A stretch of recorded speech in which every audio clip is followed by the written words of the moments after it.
Hi, welcome to the Center for Language Learning, or as it's more fondly called, the Seale. I'm Cindy F. Daniel. Now, in 2015, as part of a research project entitled Language and Competitiveness, Positioning Trinidad and Tobago for Sustainable Development, the Seale launched its Languages for Life initiative. So, let's head inside. Its first initiative was the 2015 Languages for Life competition, which encouraged secondary students to reflect on and discuss the importance of learning foreign languages. It was a huge success and really highlighted the passion that our local students have for foreign languages. This year, 2017, is especially significant to the CLL because it marks its 20th anniversary. That's right, 20 years of making a positive contribution in the area of foreign language learning and training to both UWI and the wider local community. It comes as no surprise then that the CLL would use this occasion to advance its Languages for Life initiative with this promotional DVD, entitled Languages for Life 2017 Profiles of the Foreign Language User. Here we showcase real-life examples of mature language learners whose foreign languages have been incredibly helpful in their personal and professional lives. It also sheds some light on some common misconceptions, such as foreign languages being useful only for foreign language teachers, interpreters, or translators, or that men are not good language learners. So join us as we sit with our interviewees, Gennike Mayers, Latapy, Jean-Louis Robinson, Anastasia Ramjag, and Devon Seale.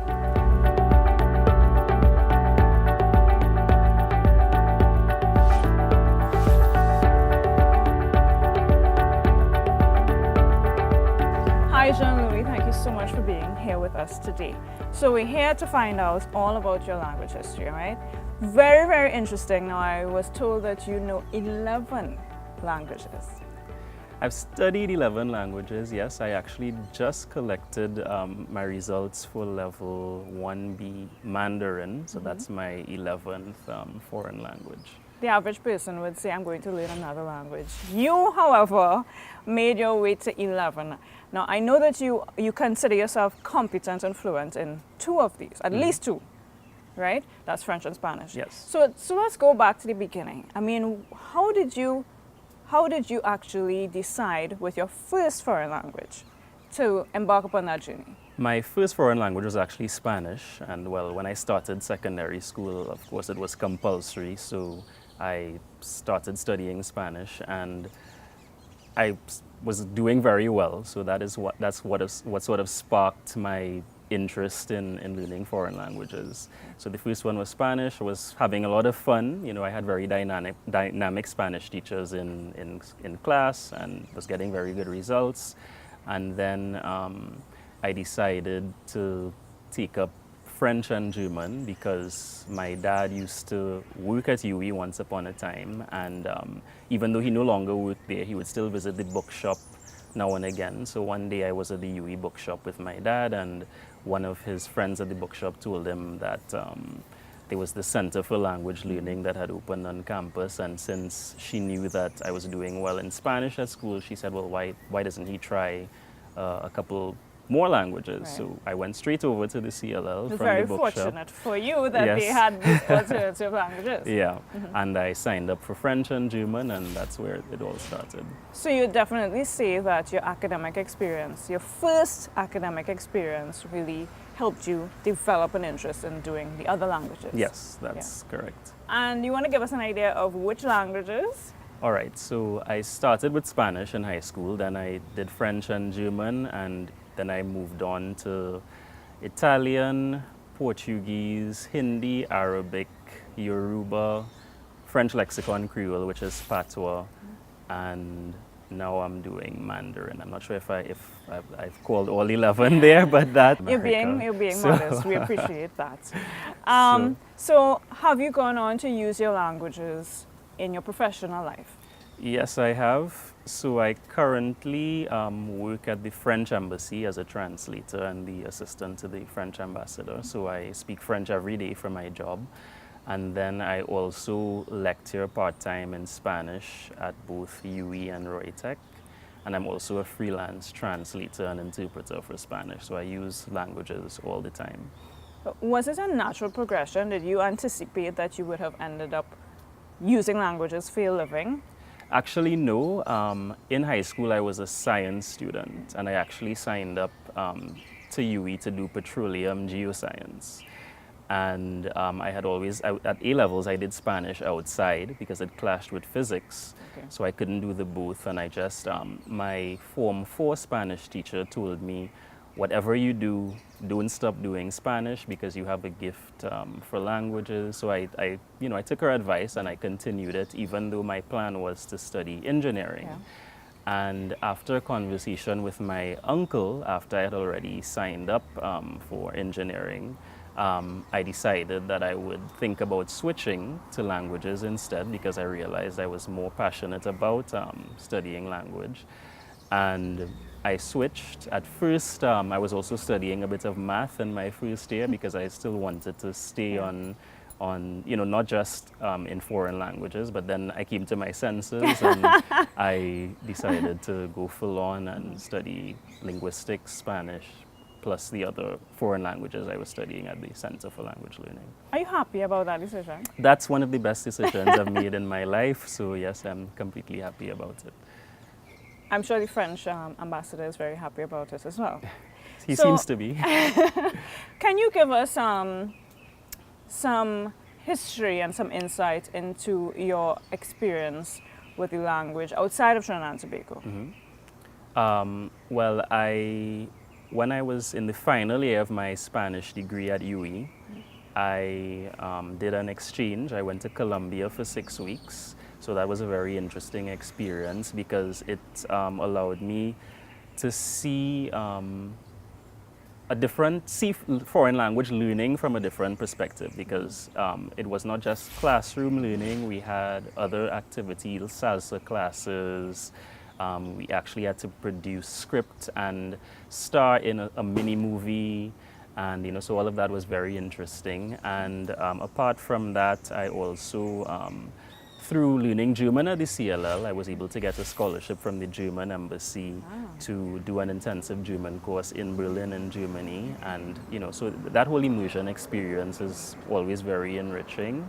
And I also did some study abroad in Spain, and I also went to France as a language assistant, which was also a very rewarding experience. Excellent.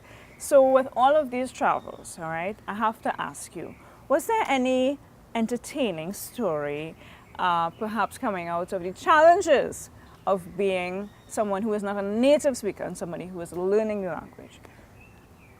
Entertaining stories.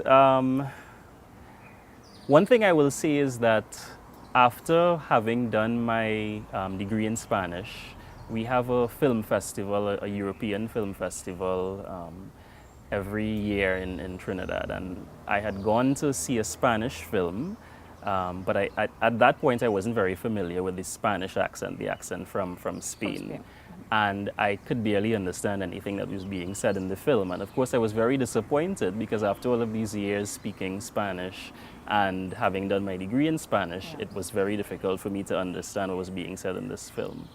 But there came a point when I was in Spain, after having been there for a little while, I went to see a play, a live play, so sort of the equivalent of our, say, Raymond Chukong sort of plays. Right.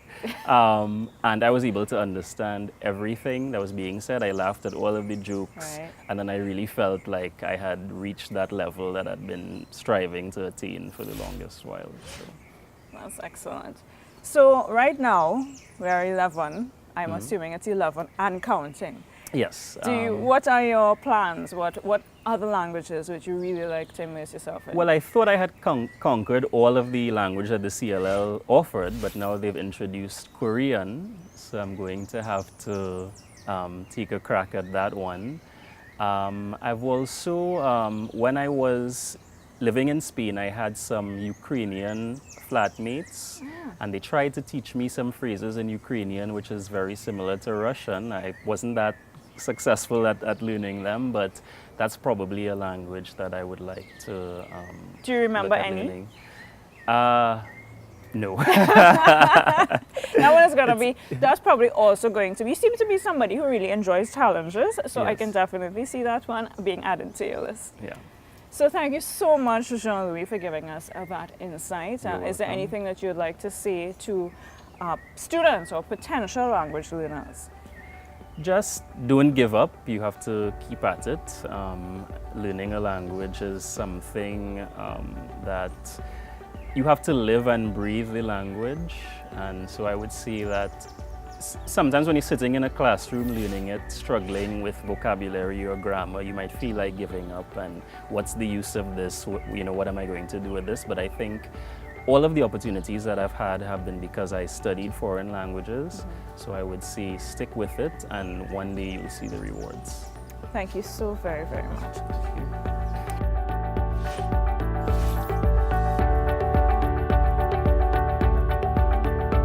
Hi, Gennike. Hi, how are you? I'm fine, thank you. Gennike Mayers, we have you here with us. Thank you so much for taking the time out My pleasure.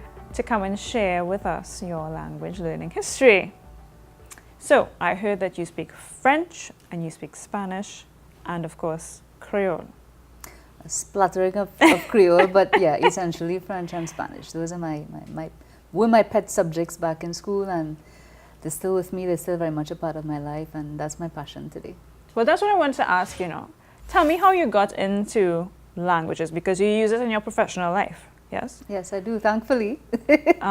Is it that you decided back in school, was that your first exposure to foreign languages and you just decided to stick with it? Well, let's put it to you this way. That's the only thing I was good at. I think my high school teachers, those who taught sciences and so forth, would remember me for really being not good at all. However, from very early, I had a passion for languages. Kudos to Mr. Carrington and Mrs. Gosain, my French teachers back in high school, who really nurtured that love for languages. So from my very first encounter in Form 1, because I wasn't exposed to languages before that, Right. I just took a natural liking to it, and I did it for CXC, A-levels, into university, and languages are really what have opened doors for me career-wise. So, Well, let's talk a little bit about that. Let's talk about work. What has work been like? So you studied the languages. I studied French, Spanish, and well, of course, A-levels here, it's GP. And coming out of that, well, I actually got a job working right away as a journalist. Now, that did not make use of foreign languages per se, but it certainly helped me to perfect my language skills and written expression and all of that. Right. And having worked for a few years, I then decided, you know what, I really want to pursue foreign languages for tertiary education, and that's what I signed up to do with UE way back when. So I did French and Spanish at UE, and thankfully UE at the time, I don't know if it's still the case today, but there was an MOU in place with the French government, and so while studying French, there was an exchange program where we had the opportunity to go to Martinique, to the campus over there, Université des Antilles. And so a classmate and myself, we were 2 in that particular year to go to Martinique, where we did just 1 semester exchange. Right. And coming back to Trinidad, I really thought, wow, this is something that I want to make this into my career. I was studying languages because that's pretty much what I was good at. Yeah. But coming back from that semester of studies abroad, that's when I really decided, okay, I need to find some way to make this my career. And again, through the French government, what was known as the English Assistant Program, having graduated from UE, I was able to go overseas to France to teach English. And of course, while being in that environment, you master... Fully immersed, right? That's exactly it. Now, in my case, I didn't want to go to metropolitan France, which was pretty much what everybody wanted to go to Paris. Exactly. Not me. I'm afraid of the cold. So I needed to find Caribbean country with this program. So I was able to go to Martinique, and I taught there. I taught English for 3 years in primary schools. And of course, being there for 3 years, you definitely become fluent. Yeah. And, with that increased fluency, I was able to pursue some other career options. So that speaks to your to your French. You had that fully immersive experience with your French. Is your Spanish a similar story, or is it that you use it more in your professional life? Well, Spanish is a different story. French was my first love. Let's put it that way. That's really my passion. Spanish, I always loved Spanish music. Yes, Mr. Ramdas, I'm not forgetting you. Always loved Spanish music. It was a little bit more difficult for me to digest Spanish, but over the years I have actually traveled more to Spanish-speaking countries just for, for fun, for vacation, whereas the French was really the door opener to professional opportunities. Right. So the two are part of my life, just that one is more for personal leisure, and the other is more for professional use. Okay. Tell us about any challenges that you might have had as a language learner in your, especially having gone to different territories to learn. Yes. Yeah. Any challenges that you might have had? Or is it that you felt a lot more comfortable because of your academic background? What I would say is the challenges were not so much linked to the language learning in itself. Again, coming back to high school and university, I think I had a really solid foundation with the teachers who I had at the time. They really laid a solid foundation so that once I was able to launch out and travel and actually use the languages in practical situations, I mean for life, that was not necessarily the challenge. The challenges were more linked to being in a different culture, being in a different country, and understanding how things work. So in those cases, language still was my tool for unlocking opportunities, but it certainly is something, I would say it builds character. Whenever I see challenges, I take it as, okay, this is just something that is going to help me build my character, it's going to help me acquire a new skill, and that's how I view challenges. So I wouldn't say the challenge was linked to the language itself. As you mentioned that it's really getting acquainted with a whole new culture, right? Yes. Is there any particularly funny or memorable cultural experience during your learning days, Too many to tell. Too many to tell in just one interview. That anything that comes to mind, or maybe one occasion where something was lost in translation, maybe. Yes. Well, that is funny because you're now kind of fast forwarding to my use of language, because having studied languages, I also studied interpreting. That was, I did a postgraduate diploma at UE again in interpreting, and I was able to take languages to another level. And I did have a moment of sort of being lost in translation. I had the privilege of working with a former teacher of mine, who was my UE lecturer, Eric Metrejean, and we were working together in the booth, and I can't remember what the conference was, but there was a word that came up that my dear teacher could not remember. And to this day it's funny for the both of us, because the only reason I knew that word was because I had lived in Martinique, because the French metropolitans use a particular word, and in Martinique they used a specific word for pumpkin, right? I can't even remember it right now, but I was able to come to the rescue of my dear teacher in the booth, just because I had been to the market in Martinique and I knew how to say pumpkin. I think it's Joromo. Knew how to say it in that language. So it was funny, and it really just kind of solidifies that notion that there's such nuances within a language. Yes, you talk about the French language, but French is not spoken the same, it's not understood the same in every, francophone country. There are always these nuances and differences. So that's something I would not have experienced had it not been for the assistant program, had it not been for the relationship with UE, had it not been for being able to go to, Martinique and just be part of that culture.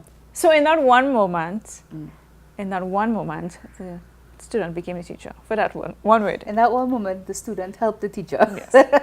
But it just goes to show that language is dynamic. Language is always evolving. And even in our mother tongue, we speak English, there are always new words coming into the vocabulary now with technology. Very true. WhatsApp and all of these things, Google this, Google that. These are words that did not exist in language 10 years ago. So the same applies to foreign languages.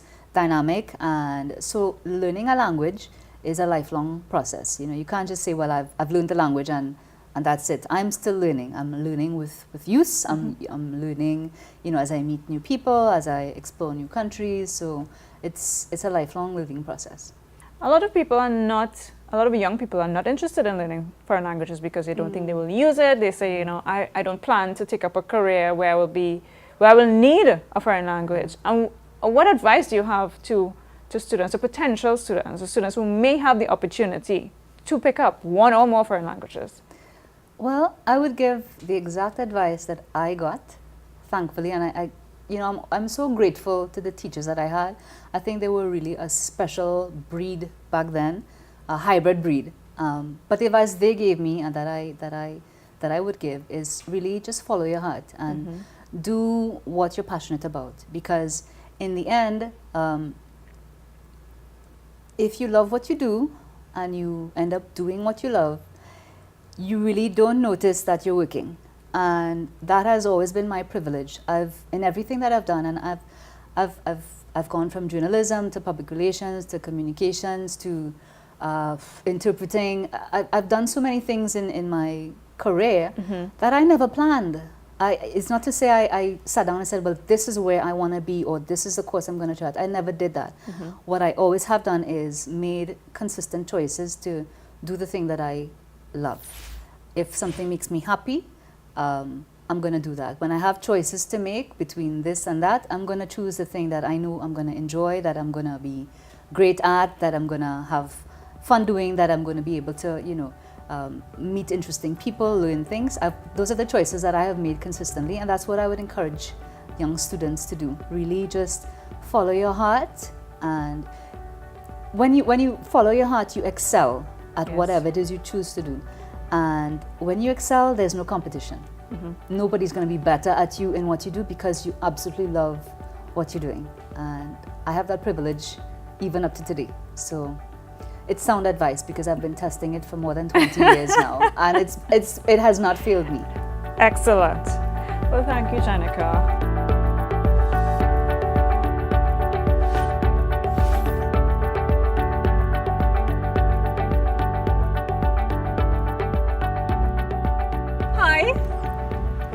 Latapy. Latas, as the national population will know you, former national footballer and now coach.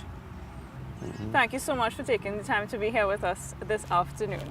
Thank you for having me. Out of your busy schedule, quite clearly, I'm seeing I got you in the middle of the element. Yeah. All right. We're preparing for a tournament, so even on a Sunday, we need to be out here to get the work done. Commitment. Absolutely. Are we talking about commitment? It would be remiss of me to not mention that you are actually bilingual. You were committed to learning another language. Yes. Yes. Now, a lot of people do not know that. Tell us the story. Yeah. Well, basically, I always wanted to be a professional footballer, and I got a break to go to Portugal. And at the time, I went to Portugal, all interested in football. I'm not thinking of all the other aspects that comes along with moving to a foreign country. And I got there and I realized that I had to trust a lot of people who I didn't know very well were making real important life decisions for me. So I was actually forced to learn the language in that sense, and I'm happy that I did. You know, I can particularly remember I was sitting having dinner with my agent and the president of a football club, and they were negotiating on my behalf, and I really didn't understand know what they were saying. absolutely anything they were saying. And at that point, I realized that, you know, if I stay here for 2 or 3 years, then I have to learn the language by then. Yeah. So, is it that you landed, all right, without having any kind of prep in the language? You really were so focused on the excitement of the break. Yes, So you were learning basically like a baby. Yeah. I was completely blind in terms of the language when I went there. And it's funny because I went to Tranquility as well, and my form teacher was French. But at the time coming up here thinking, I mean, I'm living in Trinidad, or why do Why I need learn- French yeah. or Spanish or whatever? So Especially I if you really wanted wasn't to do a football player sports. Yes. in a foreign place. And to be a football player, really, if you want to do well back in the day, then you really had to go to Europe. I think a lot of players have the option now with North America. So we're actually exporting a lot of players today. But back in the day was Portugal, Spain, Europe, Holland, England, these kind of places. England, you speak English, but Europe is what I mean. So And even if you play in the UK, you have teammates yeah. from Europe. There is a massive influx of foreign players now, and I think the English league is one of the best leagues, not because of the locally grown players, but basically because of the foreign players who went into the English Premier League, and they brought some of the good nutritional habits with them, Right. and now the English players are picking it up, and they're really good at it, and that has lifted the game there. So tell me, when you landed in Portugal, how old were you? Approximately 19 years old. So you were just about 19, A somewhere young around there. adult, Yeah. different country, no language skills, and basically you were there for about 2 or 3 years. Well, I actually played in Portugal for 8 years Okay. altogether. So I was fortunate in that the team that I eventually signed my first contract with, a team called Académica de Coimbra, and Coimbra is a university city, and it's one of the oldest university cities in Europe. So the history of the club that I played for before was most of the students back in the 60s and 70s played for the club, They and would- you had to be a student to play for the Right. club. But over the years, that diluted a bit, and there's still a lot of students there. But because football is so competitive in the professional Yeah. world now, that they actually needed to bring in other players to remain competitive. So I landed in this city.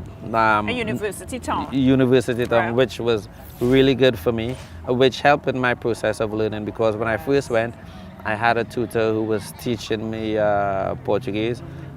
Unfortunately, the Portuguese that you learn from tutors is like using the right verbs and so forth. Let's say the Queen's Portuguese, Yes. really, which is where you don't really use on the street. So when you're speaking to your teammates like that, they kind of go, what's he Yes. talking about, you know? Yeah. So, So you know, you had to learn both. You had to learn how to speak formally yes, and how to speak informally for the setting, for the sports setting. exactly. But what actually happened was learning to speak formally wasn't really working, because it was spending too many hours trying to do it, and it was just easier living and working with my teammates, and because a lot of them were students, they were able to translate a lot of things for me, and that made life easier. You know, I kind of joke around with a lot of people and say I kind of learned Portuguese kind of hanging out at night, because by nature I'm a shy person.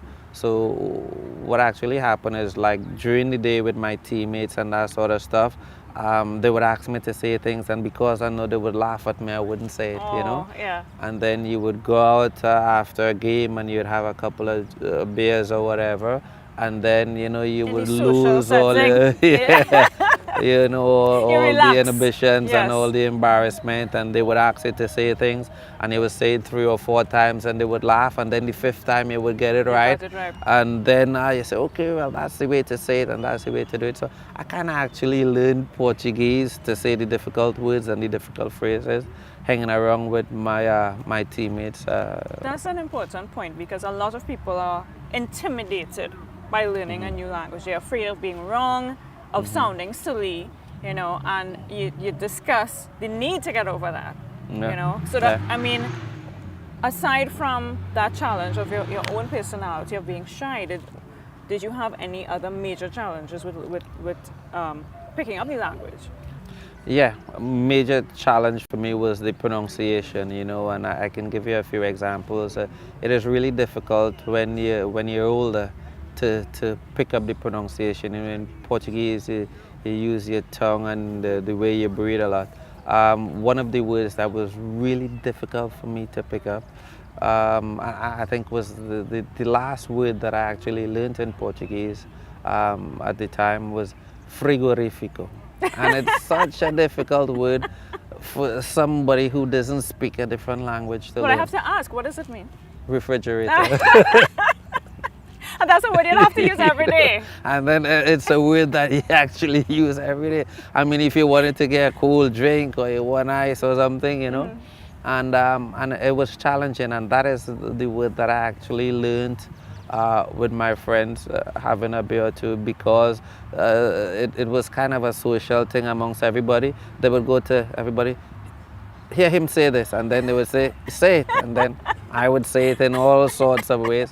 And eventually, after like maybe my second or third beer, the tongue would start to work right, and then I got it, and then it's stuck in here now. Now it's something that I wouldn't ever forget. Now, you kind of preempted me, because I was going to ask you if there was any really memorable moment in your immersion in learning that's something that stands out for you. I mean, there's a lot of things really. You know, I can particularly remember one day. It was pre-season training, and what would normally happen, we would train in the morning, we would go away and have lunch, and then we would come back to training. So I remember one of my teammates, he said to me, he said, "Fish?" And I kind of said to him, "No, I didn't have fish, I had chicken." And all the boys started to laugh. And it is pronounced fish, like F-I-X-E. And what it actually means is, "Are you okay?" Oh, okay, Right? okay. So he was saying to me, "Fish," and I was kind of going, "No, I had chicken for lunch. I didn't have fish," you know. And so, you know, there's things like that that happen that you it's stuck in your memory, because then you're so embarrassed at the time, and then You you're will going never make that mistake again. exactly, exactly. You know, this is such a wonderful story, because, as you said, in school, you said to yourself, "I am interested in sports. There's no real purpose for me to focus on the languages." And I feel like a lot of students don't realize how many doors can open to them when they do. Yes. All right, when they have that benefit of another language, or two or three. Yeah. What advice would you give to students or potential language learners about? No, I mean, if I look at my own personal experience, you know, I left there at 19 years old to go to Portugal, roughly, and then if I look back 30 years back now, and the opportunities that has opened up for me. Portuguese is a Latin language, and I understand Spanish, I understand Italian. When we travel, we don't really need a translator, because I can do things with the team, you know. And it's just a wonderful opportunity learning a different language. I mean, when I travel to other places, I can just enjoy the place so much more, because I have a better understanding of the culture. One, because once you learn in a language, it teaches you the culture as well, you know, and it makes traveling more pleasurable. You feel more independent. Yes. And you would advise, I'm sure, those who are interested in sports of the benefit of learning. Yeah.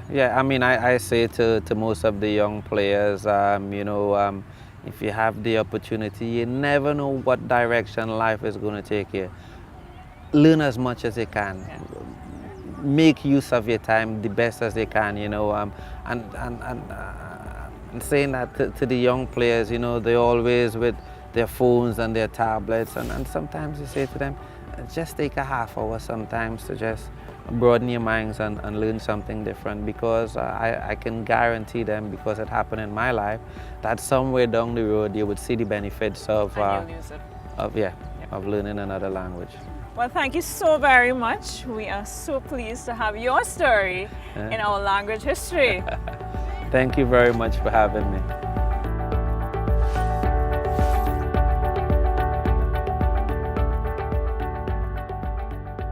Hi, Anastasia. Hello. Anastasia Ramjag. Thank you so much for spending some time with us on this lovely but rainy morning. You're very welcome. Okay, I'm so excited. We're going to get straight into your language history.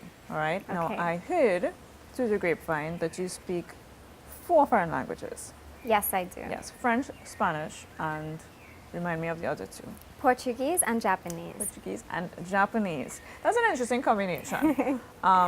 I'm really interested in finding out how you first got immersed or what made you decide with your first foreign language. And which one was your first foreign language? It was Spanish. Okay. Yes, so I was actually very young. I was in primary school and my dad had a very good Venezuelan friend. So he used to be over often and I used to hear him on the phone all the time with his family and, you know, prattling off in Spanish.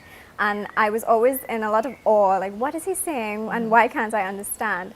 And that was my first bit of exposure to it. Right, so I had just finished Common Entrance and then my primary school decided to implement a short Spanish language course and it was my Nice. first bit of learning it academically. That's very early. Yes. And you would say that that really helped you on your journey because you kept with the language after. Yes, yes, I did. I went on to study it in high school. I did French and Spanish up until CXE and then I went on to A-levels with only Spanish. Really? Yes. So then how did you transition with Spanish only at A-levels to now having 4 languages under your belt? So, you know, back in those days, I wasn't really sure what I wanted to do. I actually wanted to study paleontology. So for A-levels, I had taken geography in hopes of applying to the geography department in UE. Yeah. And then I also chose foreign languages as my second option. And humanities faculty got back to me first, so I just took it as a sign. I thought, okay, I'll go in this direction instead. So that's how I ended up studying it. And then, of course, we had to choose electives, and Portuguese was an elective that I took for credit.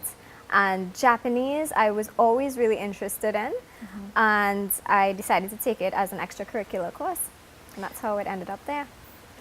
That's interesting because you said that you had originally planned to go in a different direction. Yes. All right. I think a lot of young people don't realize, and we can't blame them. You will never really know, I think, firmly when you're very young what Yeah. you want to do. Exactly. Now, I want to know, currently in your profession, do you use your languages? Yes, every day. I moved back to Trinidad in 2014. Then I was working in international affairs up until recently. And I was always using French and Spanish because that's, you know, the language of our region. Yeah. So that's the Romance languages side. And I tutor Japanese at UE, so I get less contact hours with it, but I still use it. That's great. Now, you Yes. mentioned that you moved back. Yes. Did you move back to TNT from a country where they were not speaking English? No and yes. I Yes. moved back after my master's, which I did in England. So that was English. But before that, I was in Japan. Oh, tell us a little bit about that experience. So I was working as an assistant language teacher for English, and I was at 2 schools, a junior high school and an elementary school. So yeah, that's how I ended up in Japan. That's now people talk about Japan all the time, about the culture being so unique. Yes. All right.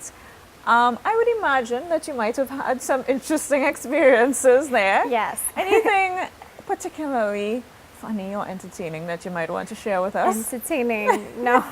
Or anything that's really memorable from that Yes. time? I do remember one of my very first experiences, which was, well, yeah, it was culture shock, I would say, Yeah. right? Now, I had studied Japanese for 3 years before at the CLL, and I went over there thinking that I would be able to manage, right? With And then- 3 years of practice. Sure, you know, I was overconfident, Okay. you know, and I was in over my head because I got there and I thought, wow, I cannot understand anything outside of konnichiwa, which is hello. Right. And I had gone to the grocery trying to buy some stocks and I could not find the salts. There was a large aisle of everything that looked like salts, right? And Japanese has 3 different alphabets. 4 if you count Romaji, which is the Roman alphabet that they use, right? And kanji is the alphabet that is used a lot in grocery products. Right. So it looks like the Chinese complicated characters with lots of strokes. Right. I thought I'm not able to buy salt, and I was so upset I wanted to cry, and then I saw You were one on of the verge my of a breakdown. Yes, on the verge of a breakdown. This was within my first week, right? Right. So then I saw one of my neighbors who was a foreign national too, and I said, Pete, can you help me buy some salt, please? And he chose it for me, and that was fine. But And thereafter, you were able to memorize the label. yes, So the that you colour didn't be have bottle. that I problem never again. bought a different brand of salt for the 2 years that I lived in Japan. That's really funny. I mean, living in Japan for 2 years, you said when you arrived there, you felt like you were way in over your head. Yes. So is it that you believe that after the 2 years had passed, that immersive experience really made a difference for you? Yes, it's really important to stick something through, I think.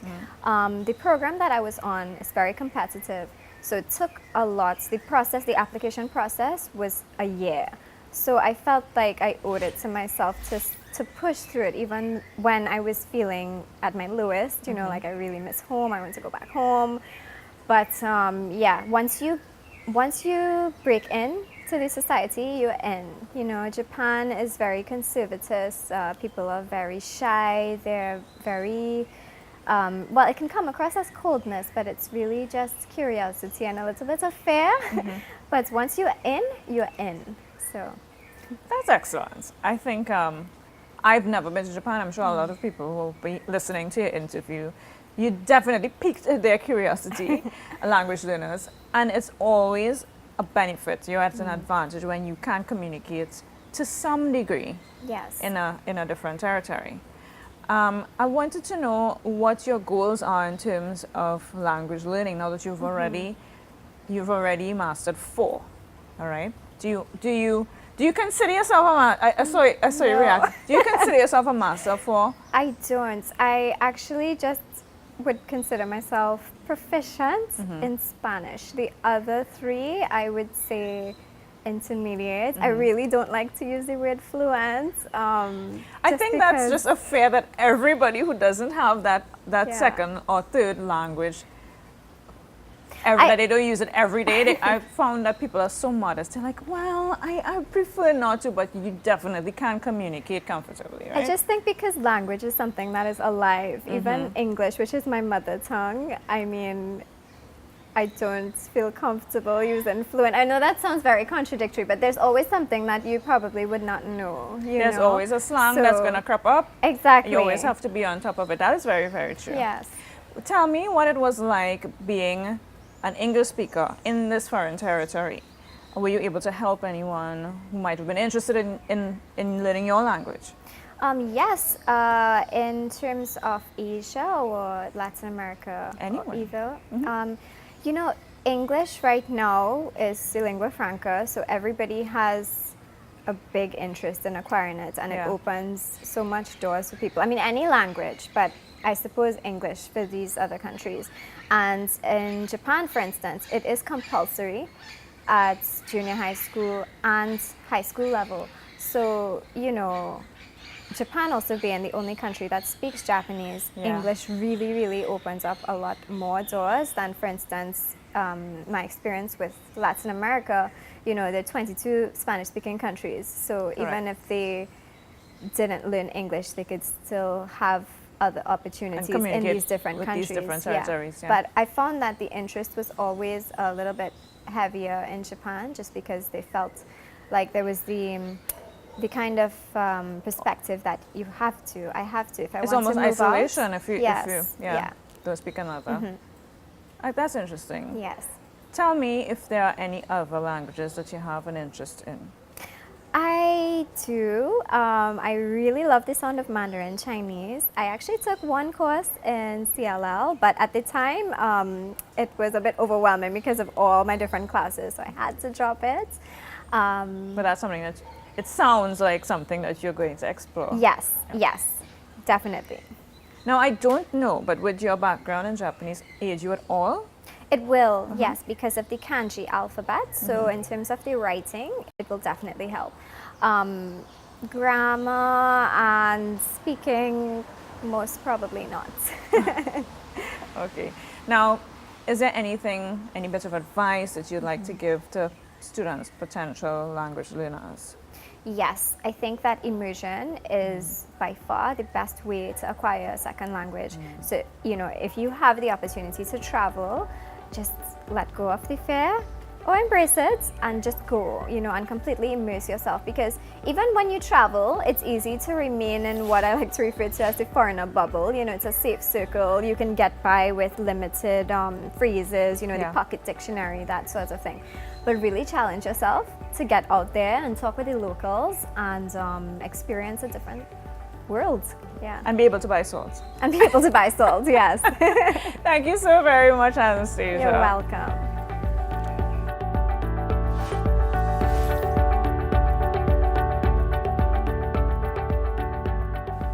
Devon Seale, Calypsonian IT consultant and apparently trilingual individual of Trinidad and Tobago heritage. Welcome. Thank you very much, Cindy. Thank you so much for taking the time out of your busy schedule to be here with us to share some of your language learning history. Everybody is intrigued to know, a lot of them don't know, that you also speak Spanish and Portuguese. Portuguese, correct. All right. Which of the two did you learn first? I learned Portuguese first. Well, first of all, I did Spanish at, secondary school. Right. Couldn't wait to drop that subject at the end of Form 3. Really? So I said to myself, I never thought I would have ended up in Brazil, going to pursue my bachelor's. And, well, obviously I would have had to learn Portuguese. So you're saying that when you were in secondary school, you were looking forward to dropping the language because you didn't anticipate using it. Exactly. I wasn't interested in, doing any languages. I did sciences. And I said to myself, well... Tell me something. Based on that school experience, were a lot of guys interested in languages back then? Actually, no. You know, there's this kind of aversion with the guys. A stigma that languages is for the girls. Yes, but that is so not true. Yeah, it's true. That's true. So I'm eager to now find out. You said you actually went to Portugal.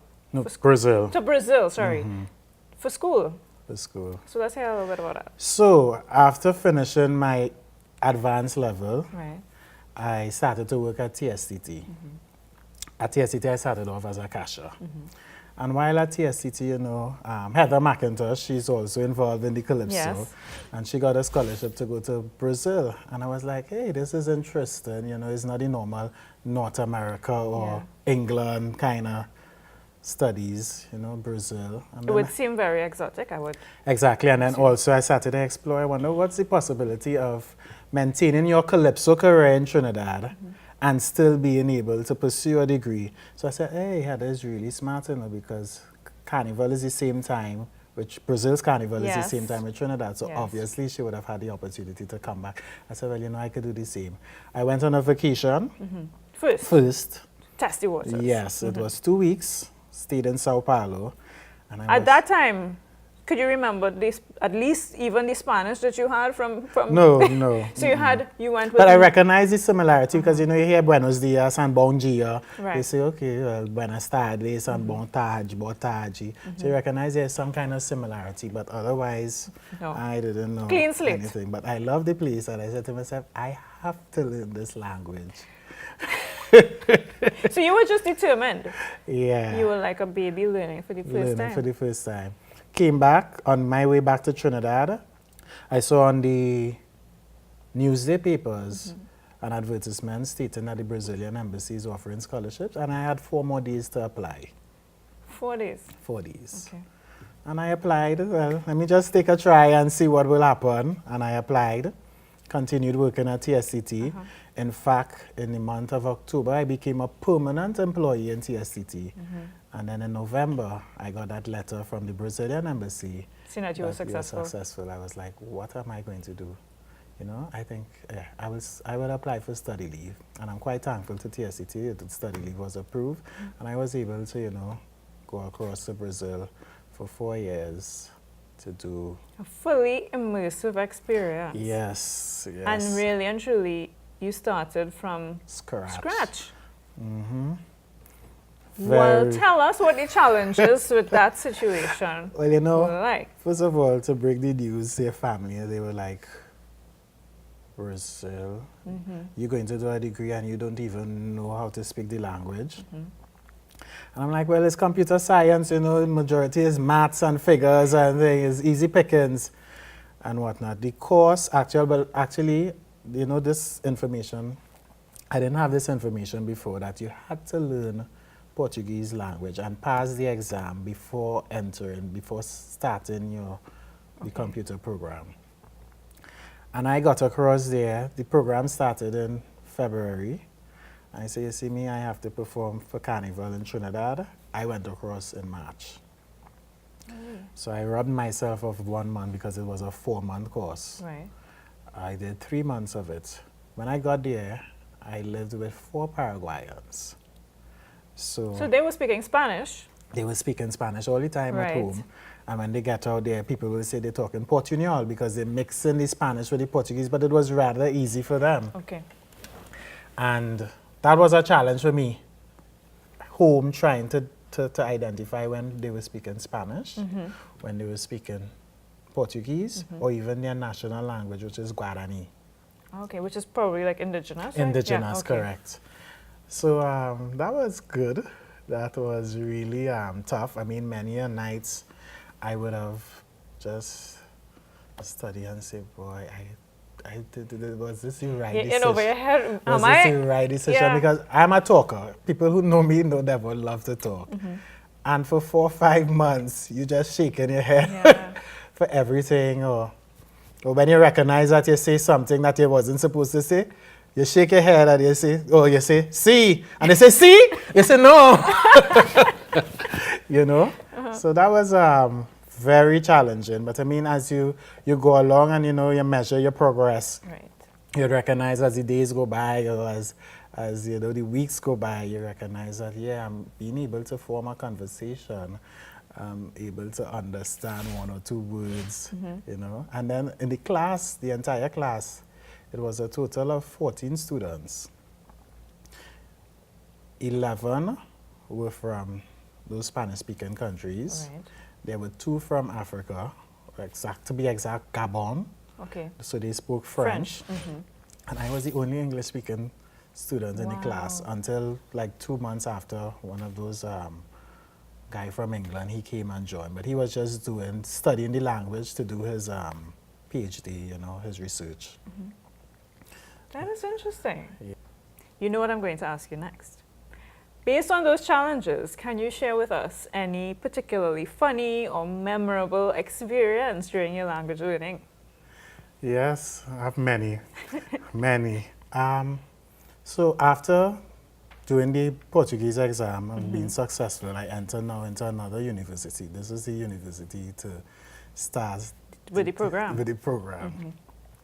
So it was like 5 subjects. It was philosophy, Portuguese, English, Calculus 1, and basic programming, computer programming. Right.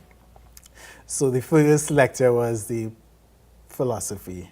So I was like not too prepared for these type of subjects because still, I mean, as you're into your 4th, 5th month, I don't think that I could write all these essays and things yet. So Yeah.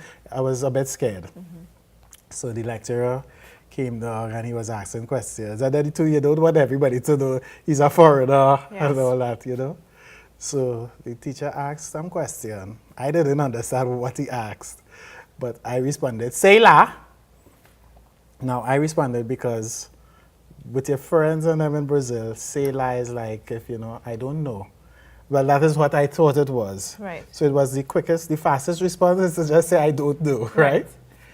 He was like, Seale is not a response, son. He said that in Portuguese. So it's long after when they were saying, Devon, you crazy, Seale? If they didn't know, you should have said, no, say professor, which is, I don't know, sir. They Seale. I said, so what does really Seale mean? They say, I don't care. I don't care, I know business, it doesn't concern me. I said, what? They say, you crazy? That same lecturer, actually, after the first exam, he met me in the elevator and he said, you know, Devon, you write Portuguese better than you speak. I said, true. I said, sir. So I wanted to ask if I passed, right? No, this is it. Sir, passo. So I'm asking, passo? I'm supposed to be saying passe, yeah? Okay. Which is I passed. So passo is like if I'm saying you passed. So I'm like, passo, passo. And there's this girl in the elevator saying passe. So she's correcting me, but I didn't recognize she was correcting me. So she's like, passe, Devon, passe. I say, sir, passo? She's like, passe. So then I watch her in the elevator. I say, but how you know? Everybody starts to laugh. How you know I passed? She said, no, Devon. You're supposed to ask, sir, did I pass? Yes. Sir, passe. Everybody started to laugh. So that was really funny. That was in the beginning when you couldn't conjugate your verbs properly because, you know, it's totally different from English. Yeah, but you eventually I survived. Mastered. Yes. You know, yes. with time and practice. Exactly, with practice, yeah. And of course, those funny stories. And interactions, yeah.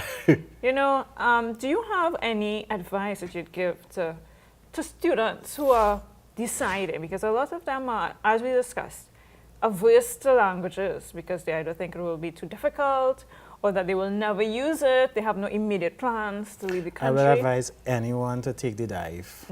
Take the dive, do it. It's worth it in the long run. And, you know, after graduating and going back to TSCT, I mean, I would have used it a lot, used both Portuguese and Spanish a lot in my interactions with some foreign operators, you know, vendors when we would be purchasing certain stuff at TSCT, so it was helpful there.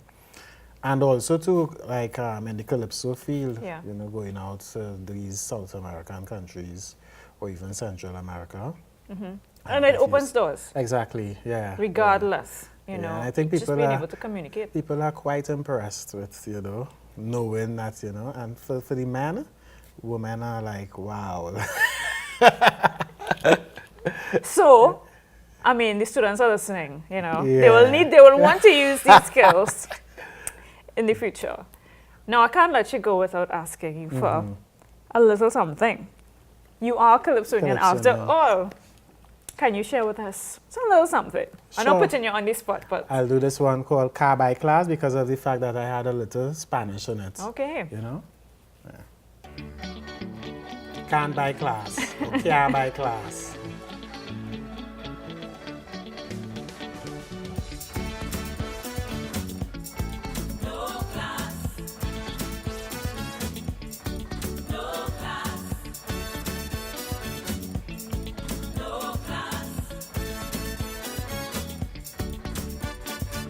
Plenty people worship money, from pauper to president.